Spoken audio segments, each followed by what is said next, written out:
नमस्कार दोस्तों। तो आज हम करने वाले हैं कक्षा 10 के गणित का अध्याय 17.5 यानी कि माध्यक। आपको पहले बताया था कि माध्यक दो प्रकार के होते हैं, एक होता है गणितीय माध्यक और एक होता है स्थिति माध्यक। ठीक है, तो गणितीय माध्यक में आपके आता है समांतर माध्यक या उसको माध्यक बोलते हैं। तो गणितीय माध्यक आपका कंप्लीट हो चुका है। अब है आगे स्थिति माध्यक, उसमें क्या आता है, माध्यक आता है और बहुलक आता है। इसको माध्यक भी बोलते हैं, माध्यिका भी बोलते हैं, यानी कि मीडियन। अब देखो नाम से ही स्पष्ट हो रहा है, माध्यक यानी कि मध्य का जो अंक होता है।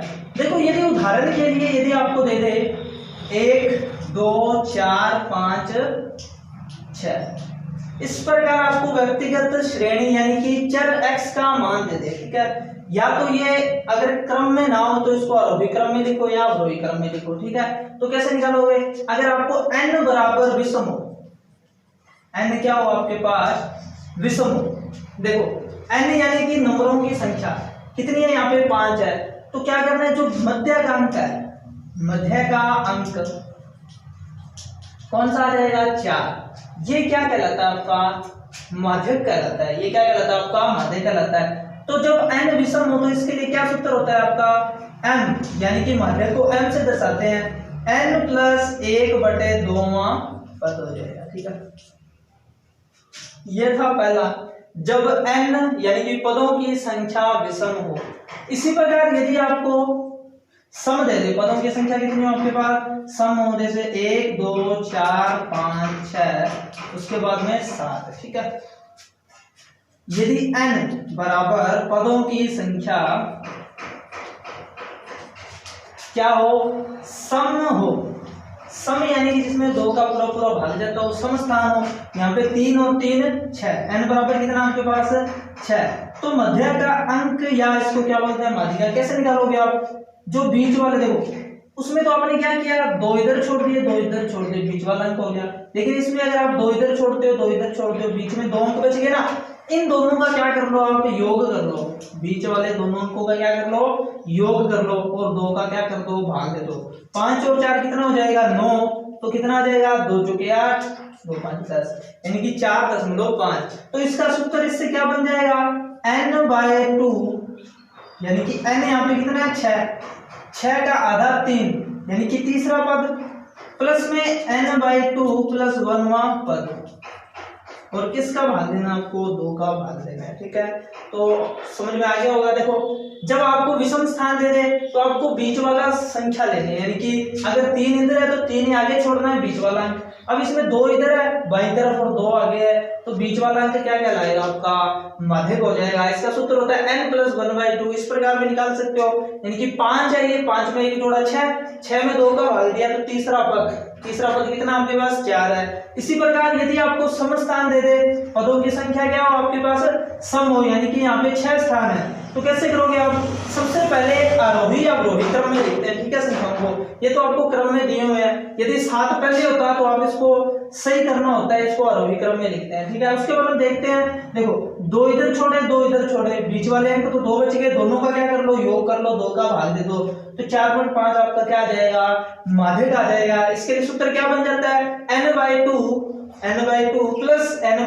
1वां पद, यानी कि 6 है। यहाँ पे 6 में 2 का भाग दिया, तीसरा 3 में 1 जोड़ा 4, तो तीसरे व चौथे पद का योग करना है और 2 का क्या करना है, आपको भाग करना है। ठीक है, ये थे आपके बेसिक था। ठीक है, सूत्र इस टाइप का है। आगे चलते हैं क्वेश्चन की ओर।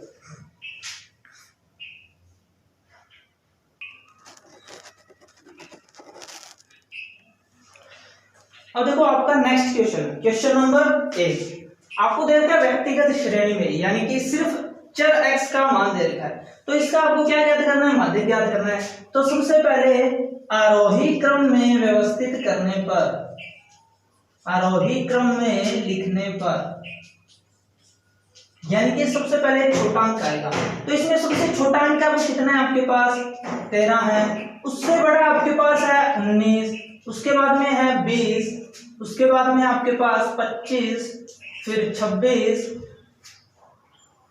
उसके बाद में आपके पास 33, 26 के बाद में आपके पास है 28, फिर 33, फिर 34 2 बार है और 1 बार 36 है। ठीक है, तो सबसे पहले आपने क्या किया, सबसे पहले ये स्टेप करना है आपको, आरोही क्रम या अवरोही क्रम में लिखना होता है। ठीक है, अब उसमें आपको n देखने हैं, n बराबर कितने पदों की संख्या, 3 3 6 3 और 1 10 है। n बराबर कितनी है, 10 है।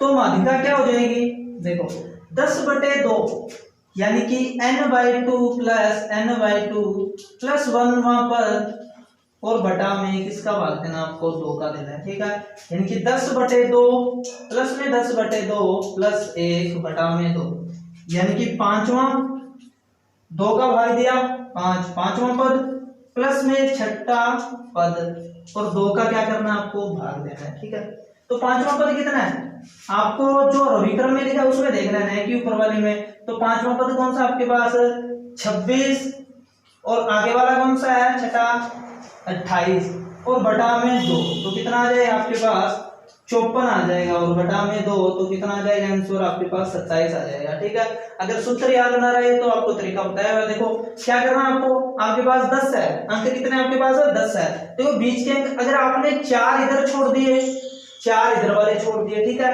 बीच वाले अंक रह गए, इन दोनों का क्या कर लो आप योग कर लो और 2 का क्या कर दो भाग दे दो, यानी कि 26 और 28 को क्या कर लो जोड़ दो और 2 का क्या कर दो भाग दे दो। यदि आपको सूत्र याद न रहे, अगर सूत्र लिखोगे तो सबसे अच्छी बात है। ठीक है, अगर आपको विषम स्थान देते थे, यानी कि अगर यहाँ पे 36 नहीं होता तो 9 हो जाते, तो आपको क्या करना था, 4 इधर छोड़ते और 4 इधर छोड़ते, तो बीच वाला अंक 26 क्या हो जाता आपका माध्यक हो जाता। ठीक है, तो ये माध्यक निकालना अच्छे से समझ में आ गया होगा। अब चलते हैं आगे, अवर्गीकृत बारंबारता बंटन सारणी से माध्यक ज्ञात करना।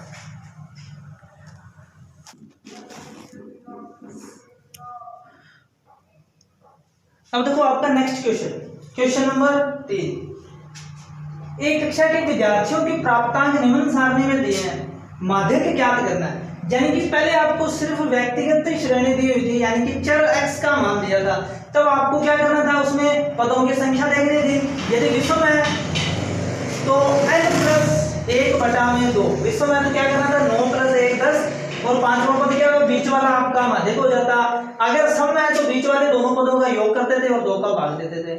ठीक है, यदि आप बारंबारता भी देते, अवर्गीकृत बारंबारता सारणी बोलते हैं इसको। ठीक है, ये x है और ये क्या आपके पास f है, यानी कि बारंबारता। तो इसमें क्या करना होता है, आपको संचयी बारंबारता निकालनी होती है, संचयी बारंबारता सारणी बनाते हैं, सबसे पहला स्टेप ये है। ठीक है, अब संचयी बारंबारता होती है क्या, जो बारंबारताएं होती है उनका योग क्या कहलाता है आपका संचयी बारंबारता। इनकी पहली बारंबारता वैसे की वैसे लिखते हैं, पहले को दूसरे में जोड़ देते हैं, 2 और 8 कितने हो जाएंगे 10।